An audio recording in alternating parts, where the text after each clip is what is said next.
Hey guys, and welcome back to my channel. Today I am doing another video in my autistic traits series. This is video number 3, and today I'm going to be talking about autism and low energy / constant exhaustion.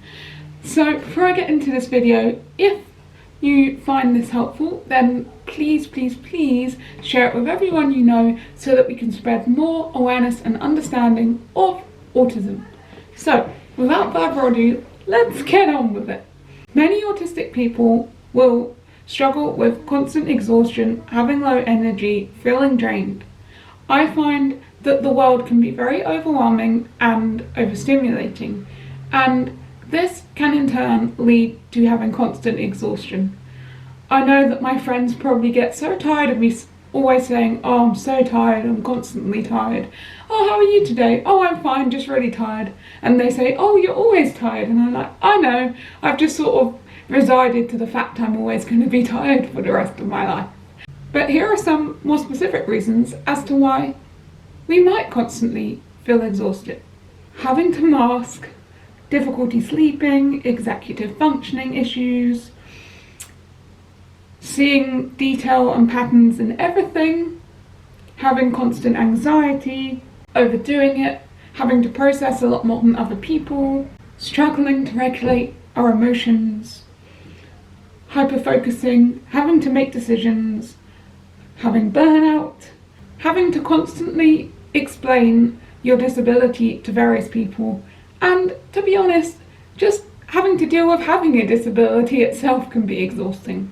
All of these things means a lot of processing, a lot more processing than a neurotypical person, and using a lot of brain energy and just overtime that we can't really afford, and that can be really tiring.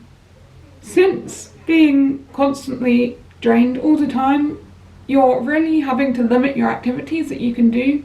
I have found that a lot of people on the autistic spectrum are unable to work a full-time job because they are having to deal with so much more than a neurotypical person and work 10 times as hard to do an everyday activity that other people find so easy that they are constantly drained and can't manage to do a 9-to-5 job or see friends every night of the week or go to work, come home and make dinner and see people.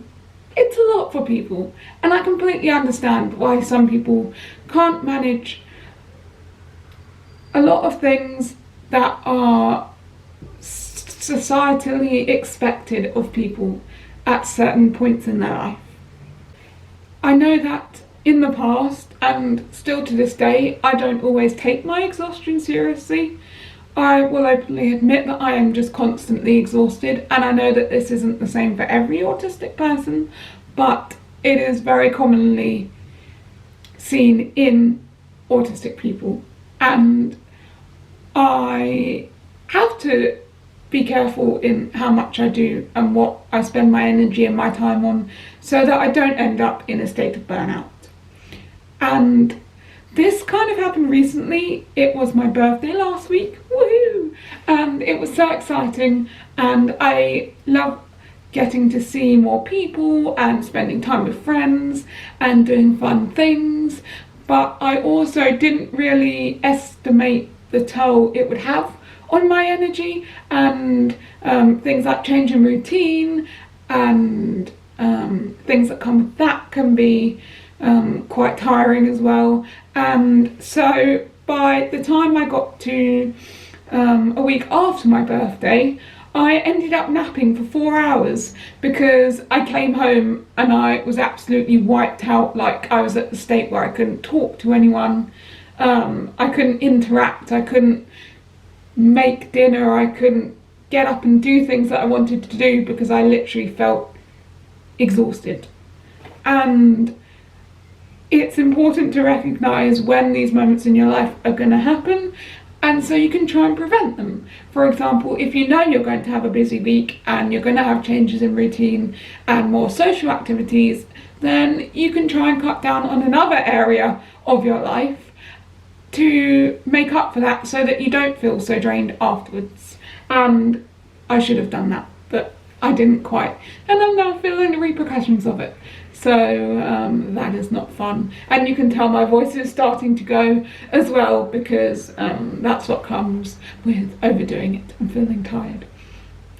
But if you don't take things seriously, then it can really lead to a state of burnout.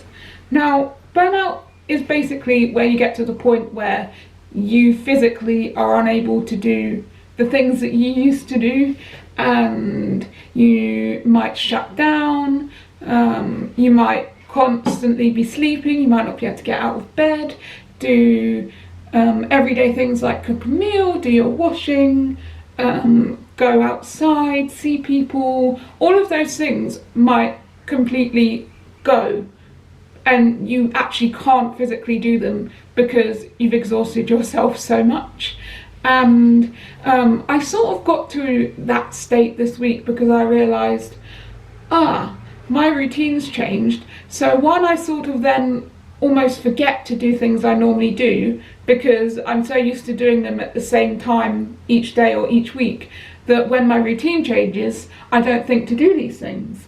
So for example, all my washing backed up because I was so busy doing other things that it didn't occur to me, I need to do my washing.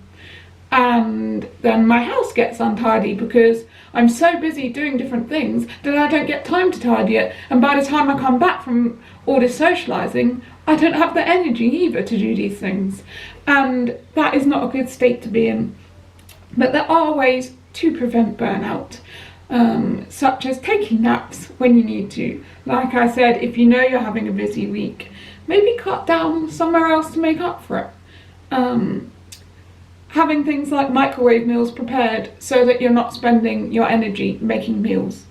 And being kind to yourself, doing some self-care is always a good start.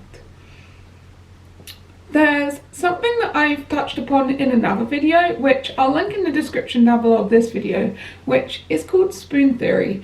Now, spoon theory is basically the idea that everyone has a set amount of spoons, and they represent basically your energy levels in different areas of your life.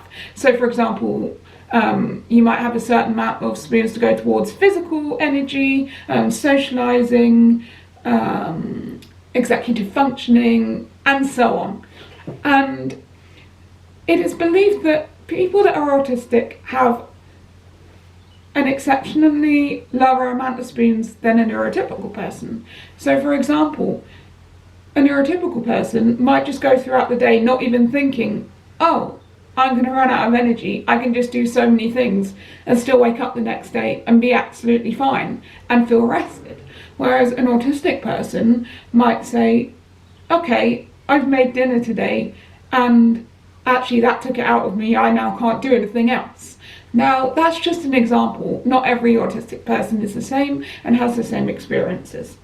I use the example where you have 12 spoons to dish out during your day, if you like, to different areas.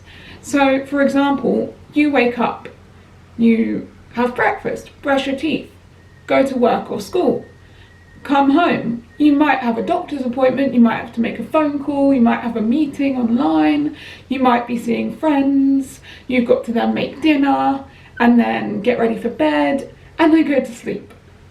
All of those things might not even use up one spoon, they might use up multiple spoons. So thinking about that, by the time you've gone through all of those just everyday tasks, when it then comes to socialising or putting a wash on or doing the dishes or hoovering that certain room or dropping that thing round to a friend's house or going to church or doing different things, you've got no spoons left for it. Then what are you going to do? And it's so easy to end up in a state of burnout and a state of constant exhaustion because we just have not got the spoons for it. And that can be really difficult as well.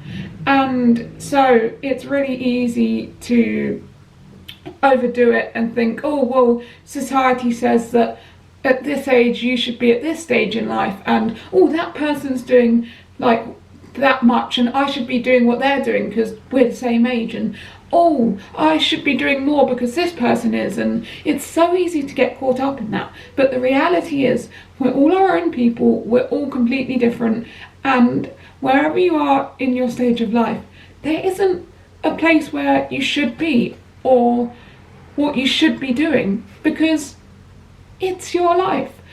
Whatever you're doing, as long as you're happy and it's not constantly draining you, then you're doing a good job, and that's where you should be, not where everyone else is. So there you have it. There are some reasons why autistic people commonly struggle with constant exhaustion and low energy and feeling drained. And I will just say, I did already film this video, but I sort of rambled on quite a lot, and because I was so tired, I don't think I really made any sense whatsoever in what I filmed. So I wanted to refilm this when I was in a bit of a better frame of mind and a bit more rested, but I am still knackered. So I'm gonna call it a day there, and I actually managed to say what I wanted to say in a short amount of time, because I am aware my last autistic traits video went on for quite a while and even I got bored sitting there watching it. So I was really determined to get what I wanted to say, but just a bit shorter. So anyway, I hope you liked this video. If you did, give it a thumbs up. Don't forget to subscribe to my channel and ring the bell to receive notifications every time I upload a new video, and let me know in the comments if you learned anything new from this video and what you will take from it going forwards, and also let me know if there's any specific topics you'd like to see me talk about, and I will value your comments. So anyway, I'm gonna go. I'll see you on the next video. Bye guys.